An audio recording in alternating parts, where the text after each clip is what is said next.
dream I know deep up my feelings for you. Once again, I welcome you all to this wonderful channel, Reality Latest Gist. As we are giving a back-to-back update and information as today hot.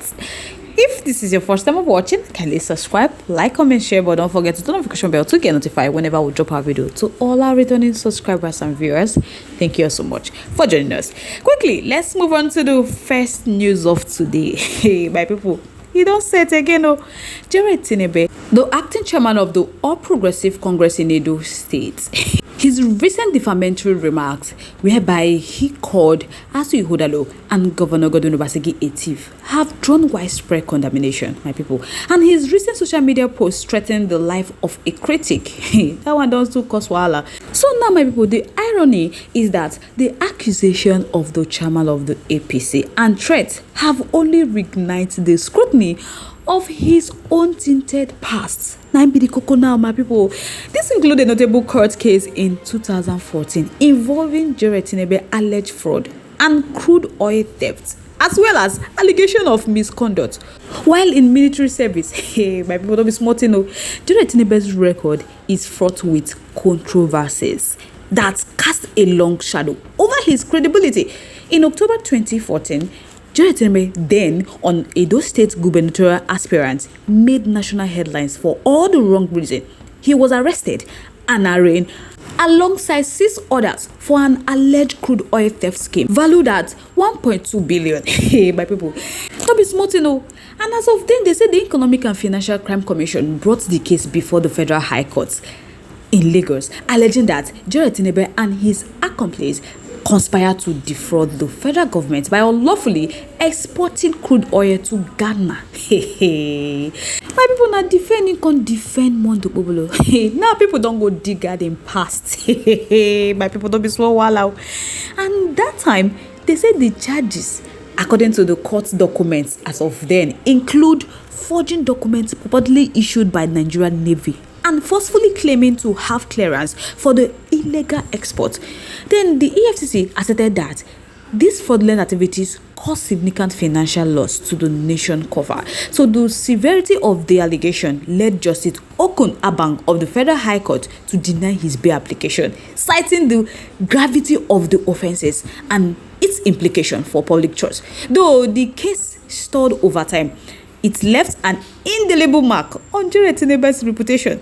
People did not end there. They went ahead to say that Jared Tinebe was dismissed from Nigeria Army in murky circumstances. So people, that report can't gain traction, fueling public skepticism about Jared Tinebe's fitness for leadership.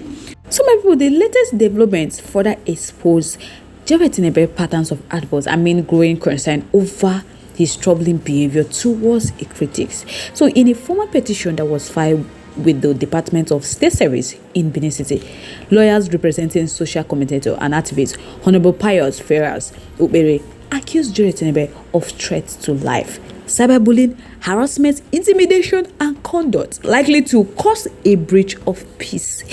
My petition don't contain details a chilling Facebook comment posted by Jared Tinebe on December 10th, 2024 in response to Obere's statement of governance in Edo State.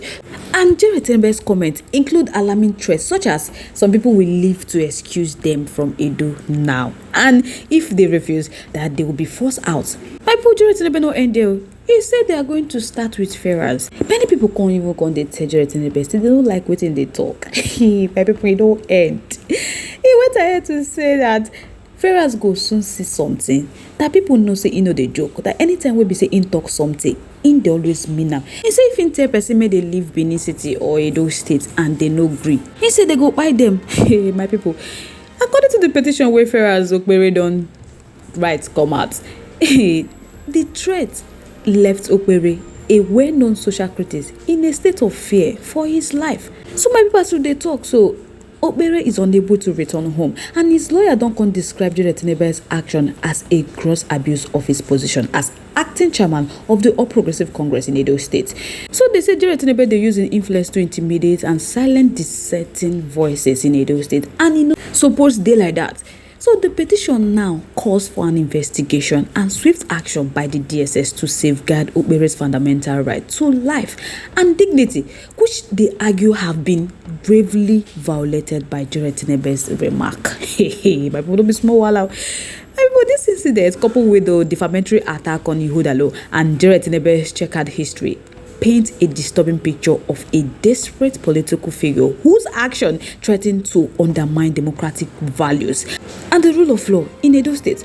So these open threats, which are seen as an attempt to intimidate dissenting voices, have drawn widespread condemnation from civil society groups who argue that Jure Tinubu's threats are dangerous affront to freedom of speech. One activist noted that when political leaders resort to threats of violence or defamation to silent critics, that it reflects an alarming erosion of democratic principles. Some people against this backdrop, Jure Tinubu's recent defamatory outburst against Ighodalo has been described by many as an attempt to deflect attention from his own controversies. In a video circulated earlier this week, Jure Tinubu accused Ighodalo of having stolen billions, a claim swiftly debunked by Ighodalo's legal team at Bawo and Ighodalo. So the lawyers characterized the allegation as wholly untrue and a deliberate effort to damage their client's well-preserved reputation. They further outlined the damaging implication of Jure Tinubu's statement, noting that the video was widely circulated on platforms such as Arise Television, Twitter, Instagram, and WhatsApp, and it don't cause harm on Ighodalo. So they're not going to use that one play because it's a very serious allegation, and which they said is not true. They said their client Ighodalo have never been charged with or convicted of any offenses, let alone theft of public fund.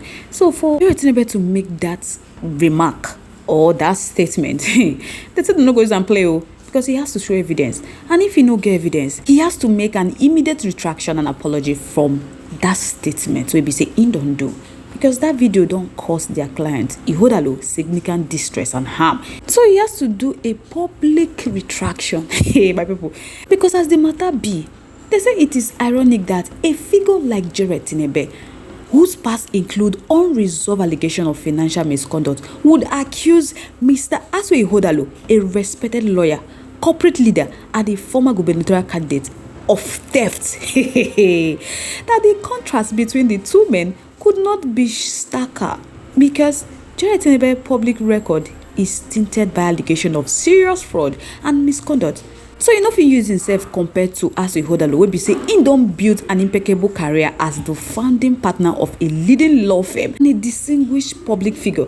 So you can imagine someone with unresolved allegation of defrauding the nation of billions has the audacity to accuse another of theft without a shred of evidence. He dey shock them. As the matter be so, the resurfacing of Jure Tinubu 2014 scandal has sparked renewed calls for accountability and transparency, particularly in political discourse. Political analysts have decried the use of intimidation, falsehood, and character assassination as tools to distract from pressing governance issues because they get a lot of matter. For this one with Jure Tinubu they do, it no count because this development highlight the urgent need for accountability and decorum in political discourse. So my people go like make una chook mouth for this matter, make una tell me wetin I think, wetin I feel for this matter because Jure Tinubu using hand causing own wahala. You don't know some people go dig out in past mistake. My people be small wahala. So my people make I know wetin I think about this matter in our comment section. I go like hear from now. Once again, thank you so much for staying to here.